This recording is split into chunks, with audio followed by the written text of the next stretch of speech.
নমস্কাৰ সকলোকে আজি আপোনাক এটা ডাঙৰ খবৰ লৈ আহিছো হোম গাৰ্ডৰ ৰিক্ৰুটমেণ্ট 2026 আপোনালোকৰ ৰিলিজ কৰিছে আপোনালোকক কন্টাক্ট কৰিব এপিসি ফালৰ পৰা টোটাল আপোনালোকৰ 22টা পোষ্ট আছে আৰু আপোনালোকৰ পোষ্টৰ নেম হ'ল ক্লাছ 1 আপোনালোকৰ জুনিয়ৰ গাৰ্ডৰ কাৰণে হয় জুনিয়ৰ হোম গাৰ্ডৰ কাৰণে হয়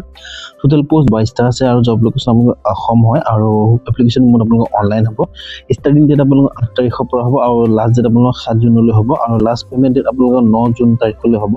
আপোনালোক মই ভেকেন্সি ডিটেইলছ কৈ দিছো জেনাৰেলৰ কাৰণে 13টা পোষ্ট আছে ওবিসি আৰু এমওবিসি কাৰণে 4টা পোষ্ট আছে এসটি প্লেনৰ কাৰণে আপোনালোকৰ 3টা পোষ্ট আছে এসসি কাৰণে এটা আছে আৰু এটা আপোনালোকৰ আদাৰ্স ৰিমেইনিংৰ কাৰণে আছে আপোনালোক মই এডুকেশ্যন কোৱালিফিকেশ্যনৰ কথা কৈছো গ্ৰেজুৱেচন হ'ব লাগিব ৰিকগনাইজড ইউনিভাৰ্চিটি পৰা যদি আপোনালোক বিএ বিএসসি বিকম কৰা হ'লে হ'ব আৰু আপোনালোক অল সেমিষ্টাৰ মাৰ্কশিট আৰু ফাইনেল সাৰ্টিফিকেট আপলোড কৰিব লাগিব যেতিয়া আপোনালোকে এপ্লাই কৰিব আৰু এজ লিমিট আপোনাৰ 21 পৰা 38 বছৰ ভিতৰত হ'ব লাগিব এজ ৰিলেকশ্যন আপোনালোকৰ এসসি এসটি কাৰণে 5 বছৰ হ'ব লাগিব ওবিসি আৰু এমওবিসি কাৰণে 3 বছৰ পাব আপ টু আপোনালোক 41 বছৰলৈ পাৰিব এক্স সাৰ্ভিসমেনৰ কাৰণে আপোনালোক আপ টু 50 বছৰলৈ এপ্লাই কৰিব পাৰিব স্যালাৰি আপোনালোকৰ 22000 পৰা 97000 লৈ হ'ব আৰু গ্ৰেড পে আপোনালোকৰ 11800 হ'ব আৰু পে বন আপোনালোকৰ 3 লেভেললৈ দিব আৰু আদাৰ এলাউন্স থাকিব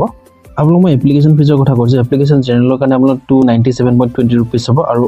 ওবিসি এমওবিসি কাৰণে 197.20 रुपीस হ'ব আৰু এসসি এসটি বিপিএল আৰু পিডব্লিউডি কাৰণে 47.20 रुपीस হ'ব সিলেকশন প্ৰসেছৰ কথা কৈছো প্ৰথমে আপোনালোকৰ ৰিটেন এক্সাম হ'ব যত নেকি আপোনালোকৰ পেপাৰ 1 ত জেনাৰেল এবিলিটি আৰু ইন্টেলিজেন্স 200 মাৰ্কৰ কোৱেশ্চন থাকিব আৰু পেপাৰ 2 ত আপোনাৰ জেনাৰেল ষ্টাডি এছে আৰু কম্প্ৰিহেনশন থাকিব 200 মাৰ্কৰ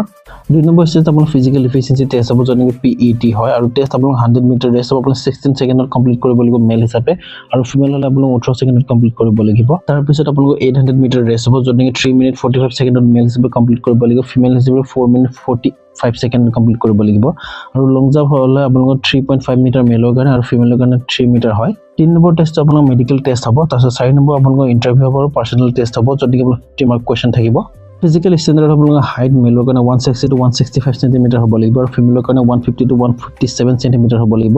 গুড ফিজিক্যাল আৰু মেন্টেল হেলথ ৰিকোয়াৰ্ড হয় আৰু ভিজন আপোনালোকৰ 6/6 হ'ব লাগিব আৰু 6/9 উইথআউট গ্লাছ হ'ব লাগিব আৰু এইটো আপোনালোকে এপ্লাই কেনেকৈ কৰিব এপ্লাই কৰিবৰ কাৰণে যাৰ লিংক মই ডেসক্ৰিপচনত দি দিম নহলে 8 তাৰিখে মই ফৰ্ম ফিলআপৰ ভিডিওটা আপোনাৰ এই চেনেলতে দিম যদি আপোনালোকে নতুন চেনেলটো সাবস্ক্ৰাইব কৰি ৰাখিব আৰু আপোনালোকে যদি অফিচিয়েল নটিফিকেশন চাব বিচাৰে তেন্তে আপোনালোকে ক্লিক কৰি কিনে অফিচিয়েল নটিফিকেশন চেক কৰিব পাৰিব